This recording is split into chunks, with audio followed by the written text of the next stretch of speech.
Kim just is having fun, and like just having an answer every time for Dershowitz. The last time, Kamali, both of these fencers met, Szilagyi and Kim, was in Seoul last year, so this is a rematch for them. But there's a lot that's changed in that year, and there's also something to be said for people who are fencing for fun, because there's no pressure, there's nothing to worry about.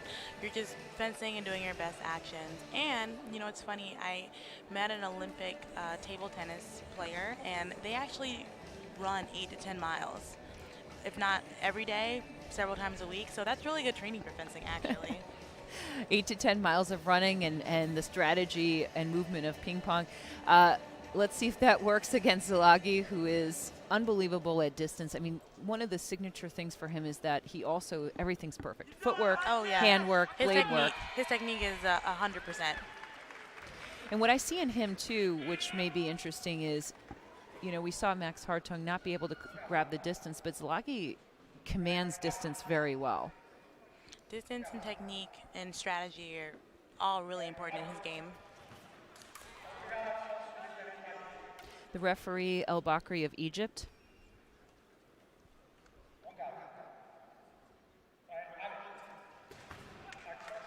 When these two met up last year, it was actually 15-7 for Szilagyi. But that was before the ping pong training. Right, that was before the 8 to 10 miles a day. So what's happening, it looks like on replay, is that Kim's making a little extra motion with his arm, and Szilagyi's going straight forward. So we'll see if the ref is going to keep the call simultaneous or if he's going to give it to somebody else. El Bakri comes back. Szilagyi's touch. And again, both fencers have 2 video replays. If the call is switched for them, then they retain the 2 replays. Unbelievable. That's the Korean hop. We've now determined that's the Korean hop. Some other fencers are now using that, but that was unbelievable. And it's crazy how close the distance is between them, and you have to keep it that way to make the other fencer make a mistake. And is this touch, this parry riposte that Szilagyi gets, which is amazing, is that something that would have also happened with the new old timing? Oh yeah, he was getting that touch before.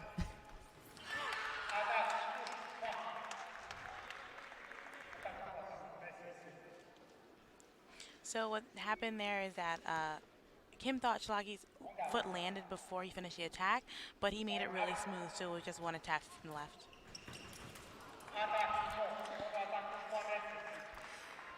Szilagyi pulls ahead 4-1, but as we said before, it's still early days in the matchup here. Szilagyi's able to. And that's a really, really nice touch. You have to do that by keeping the distance really close and doing a false counterattack to make them take a couple extra steps to get the real counterattack.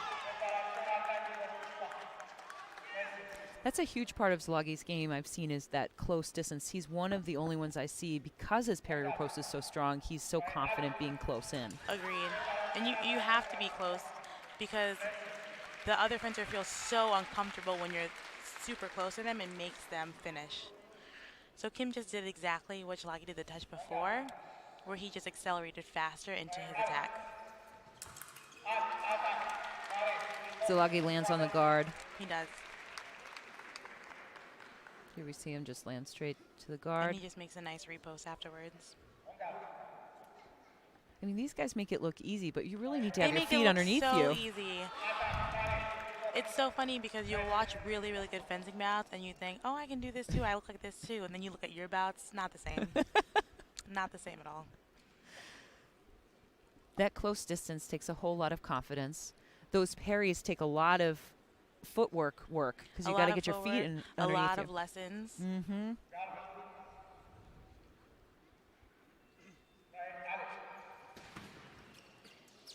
Here, that Korean hop.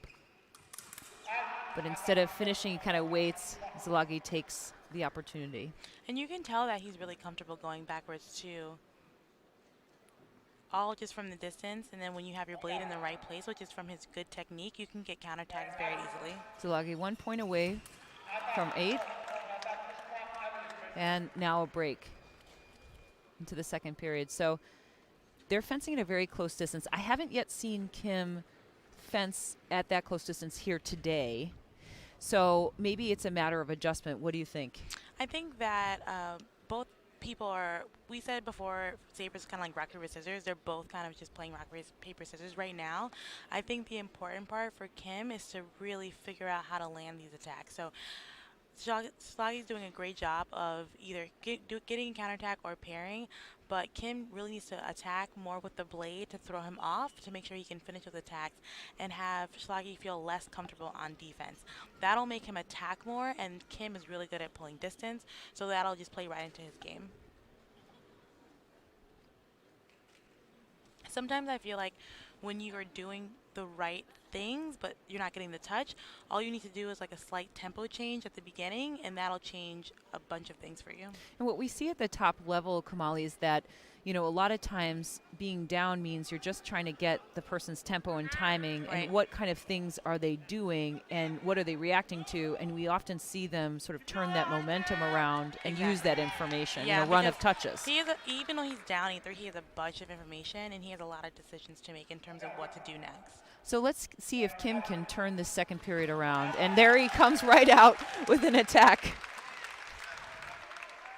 Coming right underneath, and I've seen a lot of that coming underneath, and Szilagyi not being able to get that too. You have to do it with someone who likes to parry a lot, because you can't cut straight and just give them that touch.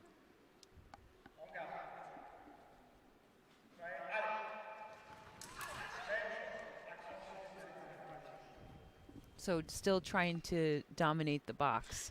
Exactly.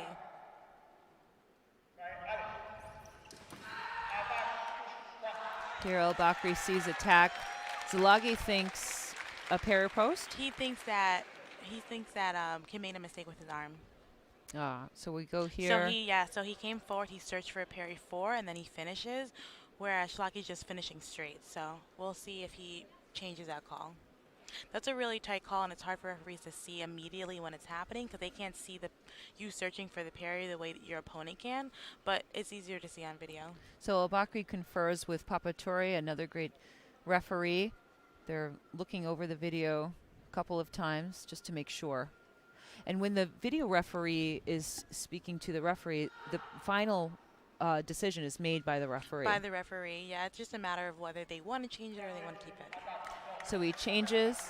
Szilagyi, this is the second time Szilagyi has actually gotten the touch. He keeps his video. It's really smart to use a video at the right time, too, and that was a really good time to use it. And that becomes part of the game. Exactly.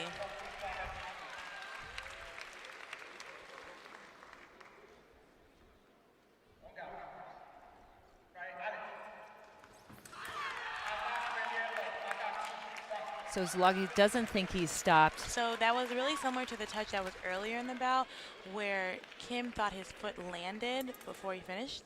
So we're going to go see the video again. Let's see the slow-mo. And he did take a big step, and then he did attack compensate. So yes, Kim was right in calling that for video review.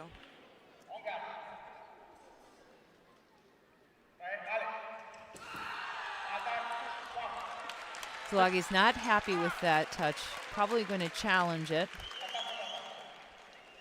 So here we see it on replay. Kim does do something with his arm, but he's starting first, whereas Szilagyi's waiting for the counterattack. And it's interesting, he's not using the video replay at this point.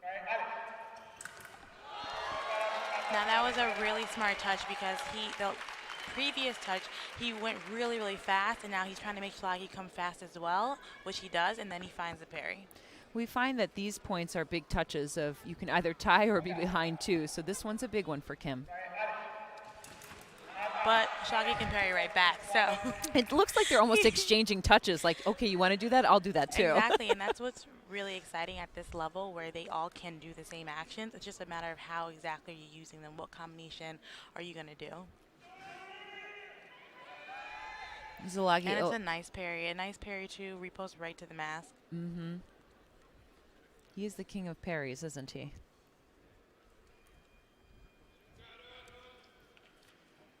Kim changes his weapon, just sometimes, as we said, taking a moment to slow the momentum. Figure out what to do next.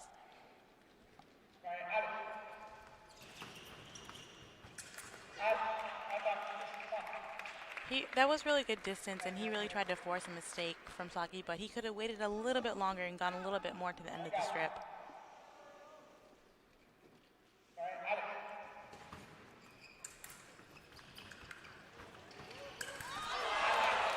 That was a nice. That was unbelievable. That was a nice touch. So he did a false counterattack. Well, I think he meant to do a real counterattack. So let's see that again. Oh my gosh. Hand, and then he did a false, nice parry 5 right to the mass. There's I mean, nothing you can do about that. That's a lot of lessons right there of like timing, just knowing. That's footwork. That's 8 to 10 mile runs.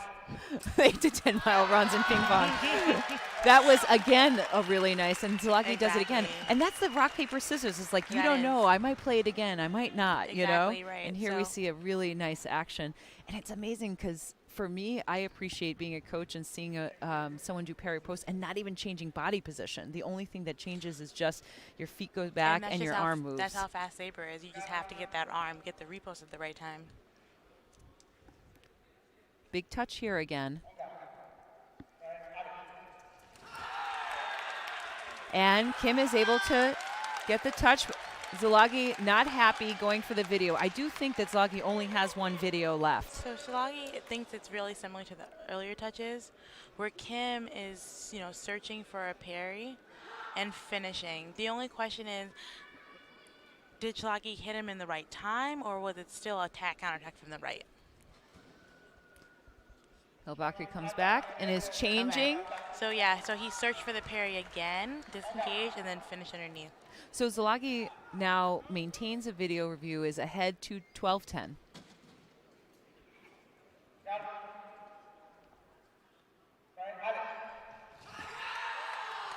And we saw this before, this sort of fight in the box. Now we're trying to dominate the box, and I've seen this. It gets more complex as you always say, at 12, it gets more complex. Exactly, and this moment here, it looks like Kim's accelerating much faster, and he's getting his arm out. So this was a really smart touch for Kim. The difficult part about, grinding it out in the middle is both these fencers can parry and they can pull distance.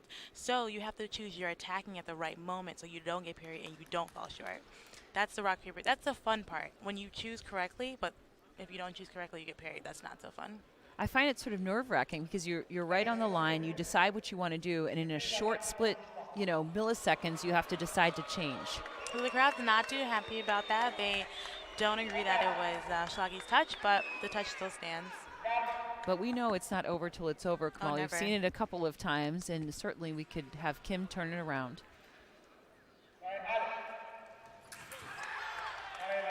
Really nice pair of posts, and they do seem to be going back and forth with that. So they're both using their strengths to really get these touches at really crucial moments. Unbelievable. So the momentum is changing, and Kim is within one. And it's kind of like, again, the rock, paper, scissors kind of trying to, there it is. And then that's everything. Sometimes the answer is just a tempo change. When you don't know what to do, just change the footwork.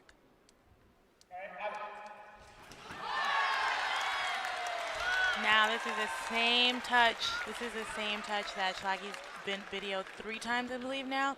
Kim is definitely searching for the blade. However, it's still his right of way. This is a big touch here to either tie it or be behind. Let's look at the replay. So the only difference between this touch and the other touch is that Szilagyi's standing in place and he's searching for the blade. Before when he did it, he was going forward at the point. That was big. But the crowd's not too happy about this one either. Well, it's a big one. 13-13. We're now tied. And Szilagyi loses his video. I can just see the gears in their heads just churning, trying to figure out what action to pick next. Unbelievable. Is that not Szilagyi, or is that not Szilagyi right there? The patience you need to really make that action, to have your hand in the right position to get that parry post is insane. That's Sabre. I mean, especially 13-13. That's amazing Sabre right there. Let's see what Kim has to deliver if he can tie it up here. We take a moment, and that's almost stalling a little bit, I think. You have to stall. You have to come up with something. Let's see if and you have Kim to figure out what you're going to do and how you're going to do it. It's really important right now.